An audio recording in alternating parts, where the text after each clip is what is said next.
Bem, meus queridos, vamos agora para mais um capítulo no nosso livro, e mais uma PowerPoint aula, que a gente vai falar sobre mercadoria e satisfação das necessidades. E aqui essa frase serve muito enquanto provocação para a gente pensar nesse tópico, né? Mercadoria e satisfações das necessidades. O que significa em viver uma sociedade de consumo? O que é esse consumo? Se a gente fosse pensar na nossa sociedade, atribuição de valores, o que nós temos? E aí, a princípio, nós temos que perguntar quem que nós somos nesse cenário. O ser e o ter, eles vão estar sempre lado a lado, articulando diante dessas relações. O que seria isso? Se a gente for perguntar quem que nós somos hoje, muitas vezes nós vamos estar atribuído o que nós temos. Muitas vezes, quando a gente for falar de alguém, a gente vai falar sobre o que ele tem. Se a gente às vezes vai falar de um menino, de uma menina, de um professor, de uma professora. Ah, ele é aquele que tem um carro tal, ele é aquele que usa o tênis tal, ele é aquele que tem um telefone tal. E isso já entra nessa ordem de como os produtos eles formam essa articulação.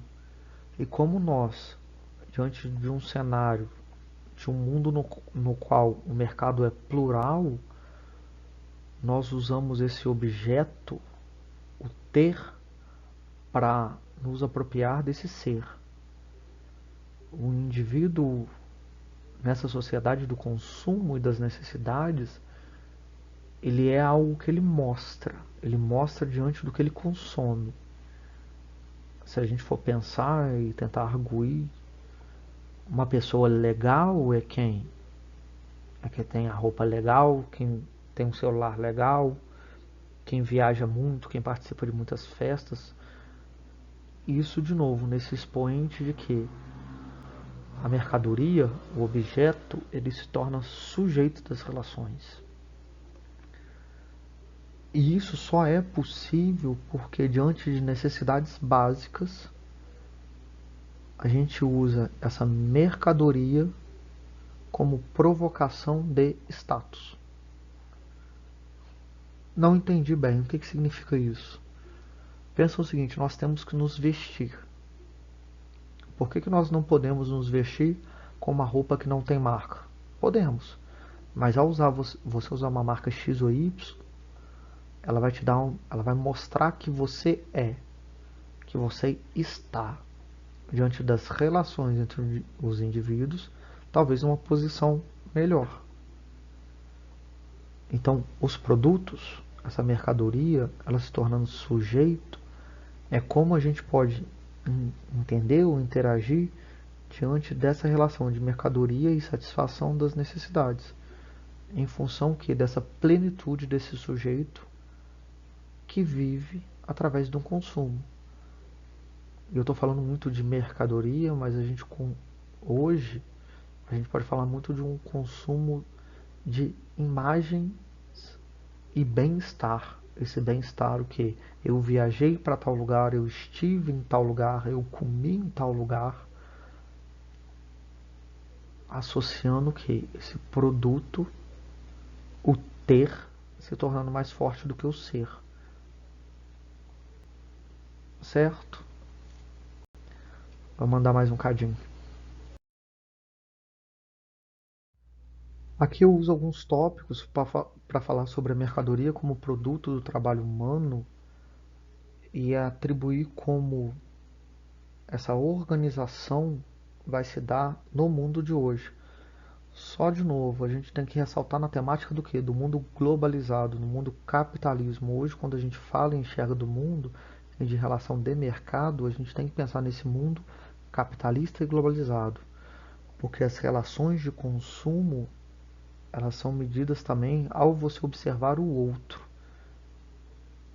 Através de uma imagem, através de um filme, através de uma propaganda, de um videoclipe. Então você tem essa relação do consumo, que por hora pode ser um consumo, até esse consumo midiático.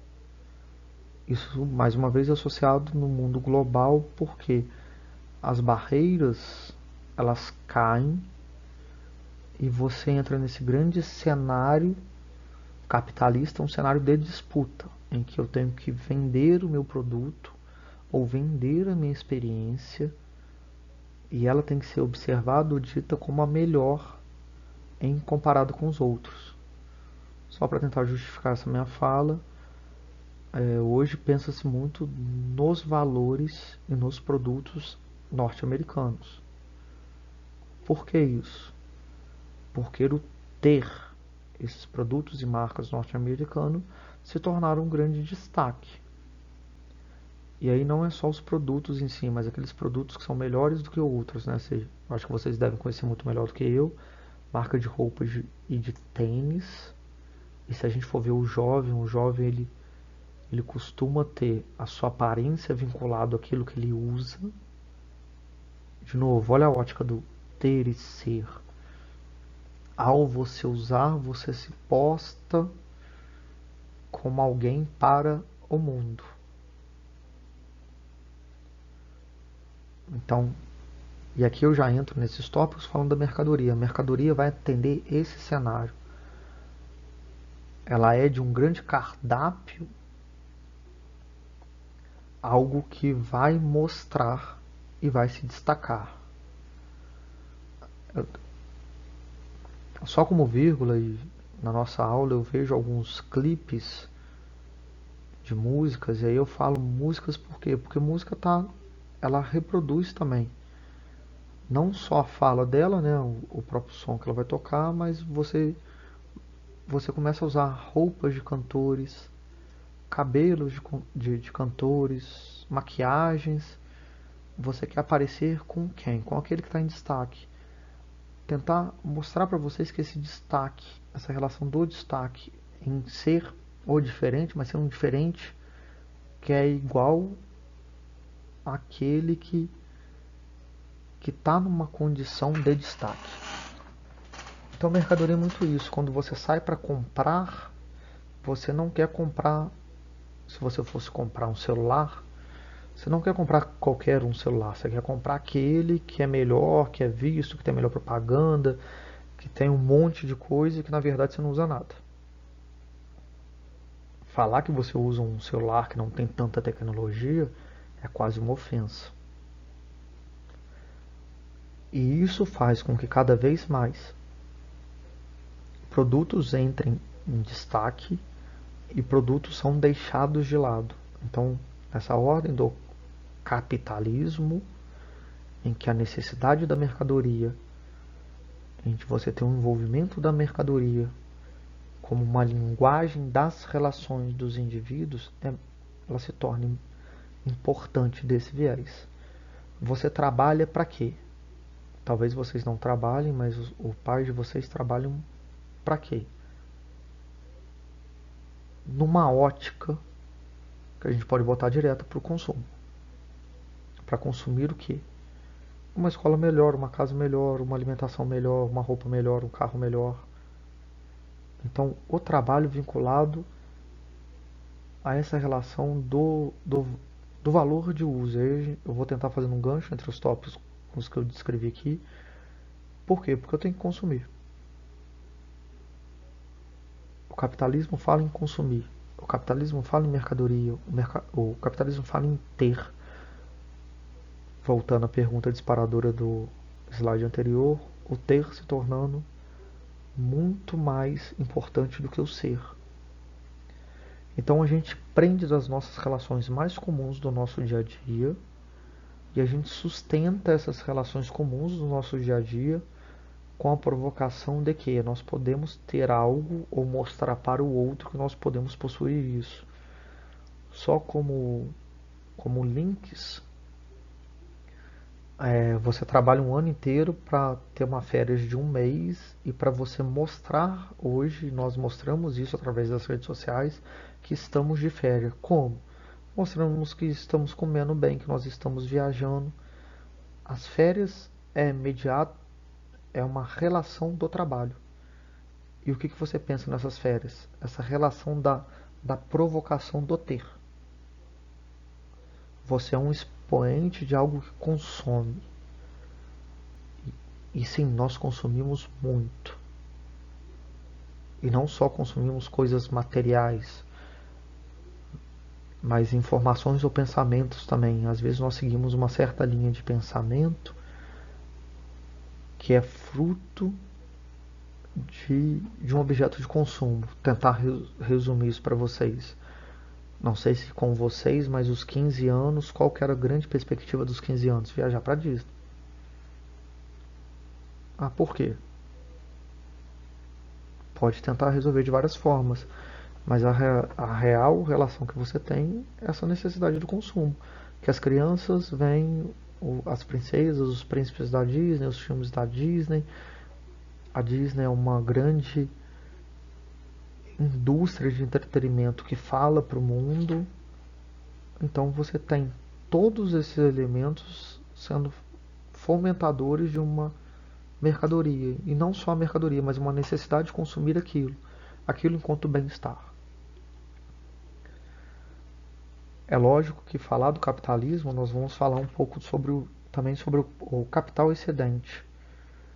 O que é esse capital excedente? É um mundo em que se produz muito e se você não consumir isso tudo, ele vai se implodir. Tentar falar sobre o período Fordismo que aconteceu nos Estados Unidos. Se produziu muito carro, todo mundo começou a comprar muito carro, muita produção, muita produção. De repente, quase todos tinham carros, ou aqueles que tinham condição de comprar carro tinham, e continuou a se produzir carros. O que aconteceu? Uma falência, uma desestruturação dessa ordem. Então, quer dizer, o capitalismo ele se articula, mais uma vez, na função da mercadoria, mas o excedente é algo que desestrutura essas relações. Porque nós consumimos até um determinado período, uma determinada condição que nós temos. Então, o capitalismo ele usa de formas agressivas para o consumo, cada vez mais produzindo, cada vez fazendo com que uma pessoa ela não quer ter mais um tênis, ela quer ter 2 pares, 3 pares, 12 pares, 50 pares, mas isso na visão desses que são expoentes. No geral, você pode causar um excesso de produção que traz esse excedente. E aí você tem uma dinâmica do capitalismo onde algumas indústrias que elas vão começar a se desestruturar por causa desse excesso. E aí, falando do excesso e do não excesso, a gente está falando do sistema capitalista em si. Como que ele vai articular as relações, como que ele vai estar no mundo globalizado e que nós temos uma empresa que tem o nome e que tem sua matriz nos Estados Unidos, mas ela está no mundo inteiro. E ele se articula por quê? Porque você tem espaços geográficos para essa relação industrial, para essa relação de consumo. É lógico que isso é um breve parecer de um sistema que é muito mais intenso. O capitalismo ele influencia os traços econômicos do mundo, sim, mas ele influencia ordens políticas também. E aqui já tentando fazer um pensamento um pouco mais crítico, para mostrar que ao você consumir um produto, você consome uma estrutura que é muito maior do que o produto em si. E é lógico que a gente está atendendo a áreas em que essa relação comercial acontece. Em alguns lugares do mundo, a relação comercial é muito escassa. Mas só como um exemplo, eu estava vendo reportagens de meninas e meninos da África que fabricam seus tênis, suas sandálias e colocam marcas de tênis famosos. Olha como é que é um exemplo, como é que isso mostra como que uma mercadoria ela torna-se um ser, um ente diante das relações. Você sabe que aquele que aquele calçado foi produzido sem toda a tecnologia e usando tecnologias muito entre aspas, mas você usar um símbolozinho, um vizinho e assim vai, que vocês conhecem bem esses símbolos, parece que ele está usando um produto, uma mercadoria que ele nunca vai ter, mas naquele momento aquilo vai dar um certo bem-estar para ele, de colocar ele de igual para igual com os outros.